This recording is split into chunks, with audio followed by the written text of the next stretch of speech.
Bismillahirrahmanirrahim. Assalamualaikum warahmatullahi wabarakatuh. Selamat pagi, bertemu kembali di mata pelajaran kimia yang menyenangkan. Hari ini kita akan belajar mengenai materi baru, termokimia. Tujuan pembelajaran dari KD 3.2 yakni menjelaskan konsep perubahan entalpi reaksi pada tekanan tetap dan persamaan termokimia. Diharapkan hari ini kita bisa membedakan pengertian energi, kalor, sistem, lingkungan, eksoterm, dan endoterm, membuat diagram energi dan persamaan termokimia suatu reaksi kimia, dan mengidentifikasi jenis-jenis entalpi reaksi. Termokimia itu merupakan bagian dari ilmu kimia yang mempelajari hubungan antara kalor atau energi panas dengan reaksi kimia. Singkatnya, ialah pengukuran kalor yang menyertai reaksi kimia. Jadi, fokus pembahasan kita di termokimia ini adalah mengukur besar kalor yang terdapat pada setiap reaksi kimia. Nah, ini merupakan istilah-istilah penting yang wajib kita ketahui sebelum mempelajari materi termokimia. Yang pertama yang harus kita dasarkan itu adalah setiap materi pasti memiliki energi, di mana energi yang sudah sangat familiar kita ketahui di materi SMP itu ada energi kinetik dan juga energi potensial. Lalu apa sebenarnya energi itu? Singkatnya, secara definisi, energi merupakan kemampuan untuk melakukan kerja. Nah, dalam reaksi kimia tentu juga itu pasti melibatkan energi, di mana perubahan energi dalam reaksi kimia ini biasanya dilibatkan energi panas, jenis energinya ya, di mana si energi panas ini merupakan gerakan acak dari partikel baik atom, ion, ataupun molekul dalam suatu zat. Contohnya, ketika kita akan mendidihkan air yang telah kita didihkan itu ternyata mengalami kenaikan suhu dan terasa sangat panas. Nah, panas yang ditimbulkan itu ternyata berasal dari atom, ion, atau molekul, ya, seperti molekul-molekul air yang terdapat dalam air mendidih itu mengalami gerakan acak yang sangat cepat, sehingga menimbulkan reaksi seolah-olah panas terasanya. Nah, lalu energi ini karena kita bisa merasakan panas ketika kita menyentuh air yang mendidih, nah ternyata si energi panas ini kan bisa berpindah dari benda yang satu ke benda yang lain. Seperti halnya dari air ke kulit kita ketika kita menyentuh airnya, sehingga kulit kita merasakan energi panasnya. Nah, ketika energi panas atau termal ini berpindah dari dua benda yang berbeda suhu, inilah yang disebut dengan kalor. Jadi singkatnya, kalor itu merupakan istilah yang digunakan untuk mewakili besarnya energi panas yang berpindah atau yang terlibat dalam suatu reaksi kimia, misalkan. Nah, perpindahan energi inilah yang selalu melibatkan dua hal. Pertama ada sistem dan juga kedua ada lingkungan. Sistem ibu simpan sebagai pusat, di sini berarti adalah pusat perhatian kita. Dilihat secara definisi, sistem merupakan pusat perhatian yang mengalami perubahan energi. Sedangkan lingkungan, ini merupakan keadaan sekitarnya ya, hal di luar sistem yang membatasi dan dapat mempengaruhi sistem. Contohnya ketika kita mendidihkan air tadi, air itu merupakan sistemnya. Karena yang menjadi pusat perhatian kita dan mengalami perubahan energi. Sedangkan lingkungannya ketika kita mendidihkan air itu adalah panci, ya, panci yang menjadi wadah airnya juga api dan segala yang ada di luar sistem. Terbayang ya? Nah, itu perbedaan antara sistem dan lingkungan. Termasuk ketika kita berada di kelas, misalkan kita itu adalah sistemnya dan kelas itu adalah lingkungannya. Simpelnya seperti itu. Ternyata sistem itu ada 3 jenis. Ada sistem terbuka, sistem tertutup, dan juga sistem terisolasi. Di mana sistem terbuka itu merupakan sistem yang memungkinkan terjadinya perpindahan panas dan juga perpindahan materi.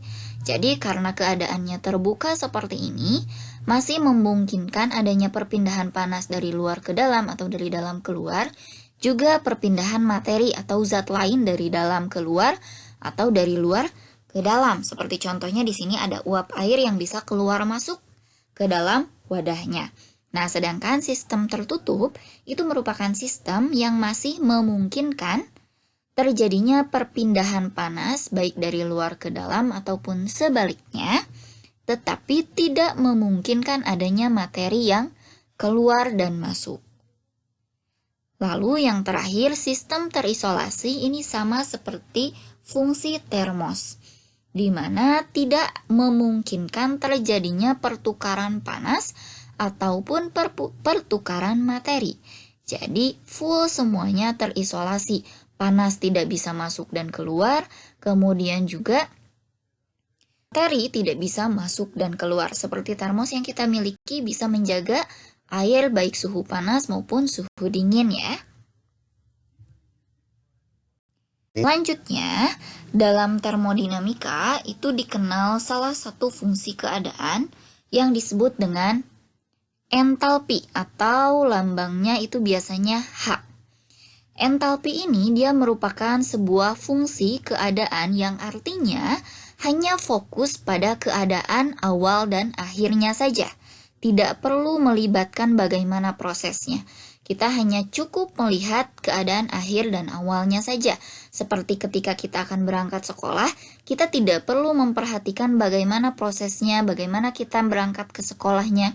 Tapi kita hanya cukup melihat jam ketika kita berangkat dan jam ketika kita sampai. Sehingga kita bisa menghitung perubahan waktunya atau lamanya kita berpindah dari rumah ke sekolah. Begitu pula dengan entalpi. Jadi kita cukup melihat nilai perubahan entalpi yang dapat diukur melalui selisih besar entalpi setelah mengalami perubahan dengan besar entalpi sebelum perubahan ya pada tekanan tetap. Jadi secara rumusnya dapat dirumuskan seperti ini. Delta H sama dengan entalpi akhir dikurangi entalpi awal. Jadi kita hanya perlu fokus pada keadaan akhir dan awal, sehingga kita memperoleh selisihnya atau besar perubahan entalpinya, di mana perubahan ini lambangnya adalah delta yang segitiga ini, dan kemudian entalpi itu H. Jadi delta H itu adalah perubahan entalpi. Selanjutnya, perubahan entalpi ini pasti dipengaruhi oleh pelepasan dan penyerapan kalor atau perpindahan kalor dari mana ke mana. Kita tahu sebelumnya ada istilah sistem dan lingkungan. Nah, apa hubungannya dengan perpindahan kalornya?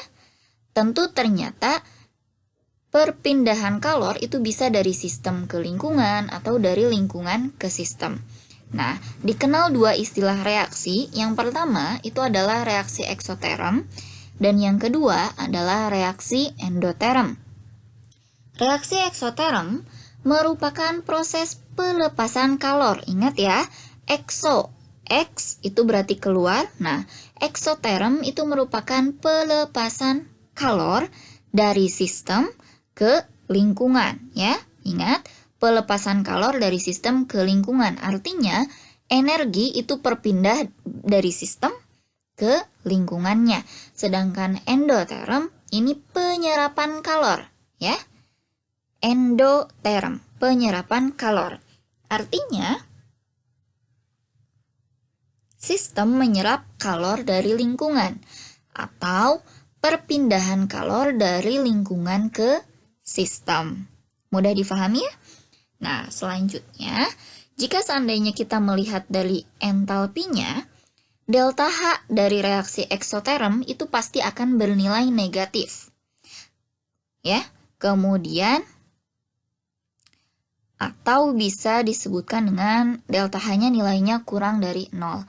Mengapa demikian? Karena pasti entalpi akhirnya itu lebih kecil daripada entalpi awal. Ketika entalpinya lebih kecil daripada entalpi awal, maka delta H yang dihasilkan pasti akan bernilai negatif, ya kan ya? Nah, selanjutnya, jika seandainya reaksi endoterm kebalikannya, delta H-nya pasti akan bernilai positif atau lebih dari 0, karena H akhirnya atau entalpi akhirnya itu lebih besar daripada entalpi awal. Otomatis nilai akhir delta H-nya yang akan kita peroleh pasti nilainya positif karena H akhirnya lebih besar daripada H awal. Kemudian kita lihat dari gambar reaksi eksoterm dan endoterm ini. Kita buktikan dari reaksi eksoterm yang ini. Nah, kita lihat yang ada di dalam wadah Erlenmeyer ini merupakan sistemnya. Ternyata keadaan awal reaksi eksoterm itu seperti ini. Karena prosesnya melepas, artinya sistem itu memiliki suhu atau panas yang jauh lebih besar daripada lingkungannya. Karena suhu di dalam sistem lebih panas atau lebih tinggi misalkan daripada lingkungannya, tentu nanti si panasnya akan ditransfer ke lingkungan. Ya, jadi si kalornya itu berpindah dari sistem ke lingkungan. Misalkan asalnya sistem ini dia memiliki kalor 30 kJ. Satuan kalor biasanya kilojoule atau joule ya. Jadi ini sistem memiliki kalor sebesar 30 kJ. Nah, kemudian setelah bereaksi ternyata kalor sistem menjadi 20 kJ. Ya, menjadi 20 kJ. Kalornya mengalami penurunan atau jauh lebih kecil daripada kalor awalnya. Ya, karena si kalornya dilepaskan ke lingkungan. Kita coba masukkan ke sini, ketika delta H-nya H akhirnya 20 dan H awalnya 30, maka yang dihasilkan 20 dikurangi 30 itu adalah minus 10. Nah, itulah yang menyebabkan delta H-nya pasti akan bernilai negatif. Sekarang endoterm itu kebalikannya. Suhu sistemnya lebih dingin daripada lingkungannya. Nah, lingkungan memiliki suhu yang lebih tinggi, sistem memiliki suhu yang lebih rendah misalkan. Karena untuk menyeimbangkan, otomatis lingkungan akan memberikan kalor ke sistem ya yang memiliki kalor lebih rendah. Jadi perpindahan kalornya pasti dari lingkungan ke sistem, sehingga sistem akan menerima kalor. Misalkan kalor sistem itu sebesar 20 kJ. Kemudian setelah bereaksi menerima kalor dari lingkungan menjadi 30 kJ. Ya, H akhirnya 30, H awalnya 20. Kita masukkan ke delta H. H akhir 30 dikurangi 20 H awal, maka hasilnya pasti positif 10. Itulah yang menyebabkan kenapa reaksi endoterm itu bernilai positif si perubahan entalpinya. Ya, terbayang ya, ketika eksoterm, sistem melepas kalor ke lingkungan, sedangkan ketika endoterm, lingkungan memberikan kalor ke sistem atau sistem menyerap kalor dari lingkungan.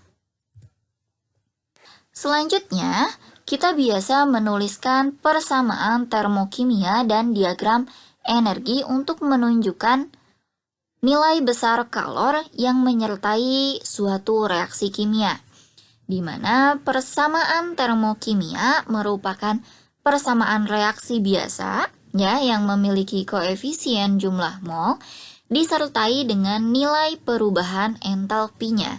Contoh misalkan di sini ada pereaksian gas hidrogen dengan oksigen menghasilkan senyawa H2O atau air. Nah, di sini pembentukan H2O ini dia disertai dengan nilai besar perubahan entalpinya. Nah, satu persamaan lengkap seperti ini ketika ada persamaan kimia yang dilengkapi dengan nilai delta H, nah inilah yang disebut dengan persamaan termokimia. Ya, jadi harus ada persamaan reaksi dan juga ada nilai entalpinya. Persamaan termokimia ini menunjukkan bahwa reaksi pembentukan 1 mol air, nah ini 1 mol H2O, disertai dengan perpindahan kalor dari sistem ke lingkungan sebesar 285,5 kJ. Jadi setiap membentuk 1 mol H2O ternyata melibatkan perubahan entalpi atau perpindahan kalor sebanyak 285,5 kJ dan reaksinya, perpindahan energinya berpindah dari sistem ke lingkungan atau reaksinya eksoterm. Dari mana kita tahu reaksinya eksoterm? Kita lihat saja di sini ada tanda nilai negatif. Artinya ketika delta H-nya negatif, itu pasti menunjukkan reaksinya eksoterm. Nah, selanjutnya di sini, bagaimana jika seandainya yang dibentuk adalah sebesar 2 mol H2O? Lihat koefisiennya ya, di depannya itu ada angka 2, artinya ini merupakan persamaan reaksi untuk pembentukan 2 mol H2O. Sedangkan yang pertama, karena tidak ada koefisien di sini, artinya cukup 1 mol H2O. Nah, bagaimana jika seandainya 2 mol H2O? Karena ada 2 mol H2O, berarti kita hitung kelipatannya. Maka entalpinya, perubahan entalpinya itu akan 2 kali lipat dari perubahan entalpi untuk 1 mol H2O. Ketika 1 mol H2O itu negatif 285,5 kJ, maka jika seandainya 2 mol H2O, tinggal kita kalikan jumlah molekulnya saja. Di sini ada 2, otomatis entalpi yang ini kita kalikan 2, jadinya entalpi pembentukan dari 2 mol H2O itu adalah negatif 571,0 kJ. Jadi cukup dikalikan dengan koefisiennya saja ya. Nah, lalu untuk diagram energinya, di sini ada diagram energi ya. Untuk dari garis vertikal atas ke bawah ini, nah ini merupakan nilai entalpinya, di mana ada dari garis reaktan dan juga ada garis produk ya. Sisi kiri ini merupakan reaktan, sisi kanan merupakan produk. Jadi pembentukan dari reaktannya menjadi produk karena merupakan reaksi eksoterm dengan delta H-nya negatif, otomatis diagram energinya harus memiliki panah ke bawah. Ini yang menunjukkan nilainya negatif. Jadi panahnya ke bawah, ini menunjukkan reaksinya berlangsung secara eksoterm. Nah, kebalikannya untuk endoterm, maka panah reaksinya itu dari bawah ke atas. Karena nilainya bersifat atau memiliki nilai positif ya.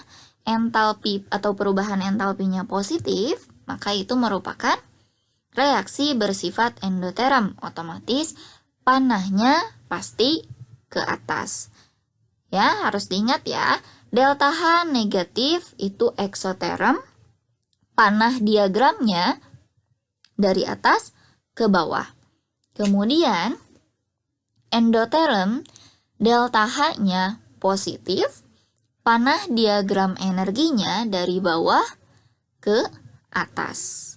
Sederhana ya? Seperti itu. Nah, kemudian, di sini ternyata kita memiliki beberapa jenis perubahan entalpi standar. Di sini, delta H itu merupakan perubahan entalpi.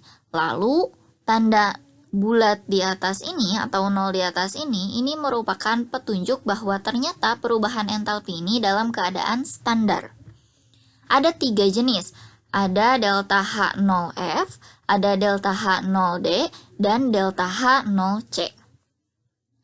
Kita bahas satu persatu. Delta H0F ini merupakan perubahan entalpi pembentukan standar. Ingat ya, pembentukan.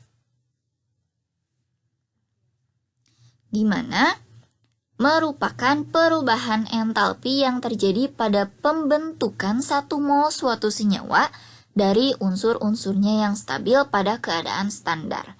Kita lihat reaksinya. Nah, di sini ini merupakan delta H0F. Mengapa demikian? Oh, terbalik ya. Maaf, delta H0F ini yang ini. Kita lihat merupakan pembentukan senyawa. Produknya atau hasil akhirnya ini merupakan satu senyawa.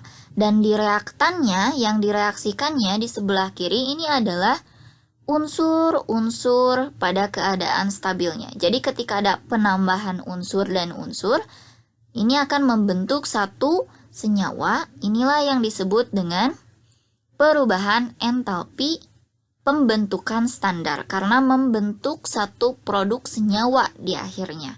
Nah, delta H0F-nya itu biasanya bernilai negatif ketika pembentukannya. Ya, ketika pembentukan suatu senyawa, delta H-nya pasti negatif. Artinya bereaksi secara eksoterm melepaskan kalor. Nah, selanjutnya untuk peruraian standar, kebalikannya yakni peruraian 1 mol suatu senyawa menjadi unsur-unsurnya yang stabil. Jika tadi di reaktannya ini adalah pereaksian antara unsur dengan unsur menjadi satu senyawa di produk, nah sekarang tinggal dibalik. Ada satu senyawa, ya, kita lihat di sini ada satu senyawa, diuraikan menjadi unsur-unsurnya. Ada senyawa H2O diuraikan menjadi unsur H2 dan O2. Nah, rata-rata untuk peruraian standar, ketika kita akan menguraikan sesuatu, ya, ketika kita akan merobekkan kertas, misalkan, kita butuh energi atau tidak? Tentu kita butuh energi. Itu yang menyebabkan rata-rata ketika peruraian atau proses penguraian pasti membutuhkan kalor dulu. Nah, itulah yang menyebabkan si delta H-nya pasti positif karena sistem harus menyerap kalor dari lingkungan, ya, untuk menambah energinya supaya bisa terjadi proses penguraian. Kemudian yang terakhir ini perubahan entalpi pembakaran standar. Ini hanya proses perubahan entalpi yang terjadi pada pembakaran 1 mol zat secara sempurna. Yang terpenting dari proses pembakaran ketika kita akan membakar kertas, ada gas yang tentunya sangat penting dan terlibat dalam proses pembakaran. Apa itu? Nah, tentu adalah gas oksigen. Jadi, cara mudahnya, bagaimana kita mengetahui apakah persamaan reaksinya ini merupakan persamaan reaksi pembakaran, ataukah peruraian, ataukah pembentukan? Nah, kita lihat terlibat atau tidaknya gas oksigen di persamaan reaksinya. Jadi, ketika pembakaran pasti melibatkan gas oksigen. Contohnya di sini pembakaran karbon, ini pasti direaksikan dengan oksigen menghasilkan gas karbon dioksida.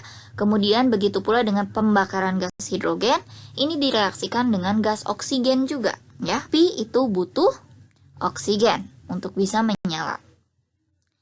Menghasilkan H2O, gas atau uap air, ya.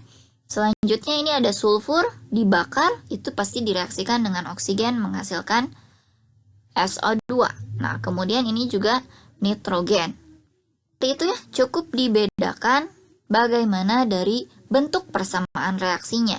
Jika pembentukan artinya pembentukan dari unsur-unsur menghasilkan satu produk senyawa, sedangkan peruraian dari satu senyawa dihasilkan beberapa unsur-unsur dasarnya. Sedangkan untuk pembakaran itu pasti reaksi yang melibatkan gas oksigen. Sekian, cukup sampai di sini materinya. Jika seandainya ada yang ingin ditanyakan, silakan tanyakan melalui WhatsApp ataupun grup WhatsApp-nya. Terima kasih. Assalamualaikum warahmatullahi wabarakatuh. Semoga bermanfaat.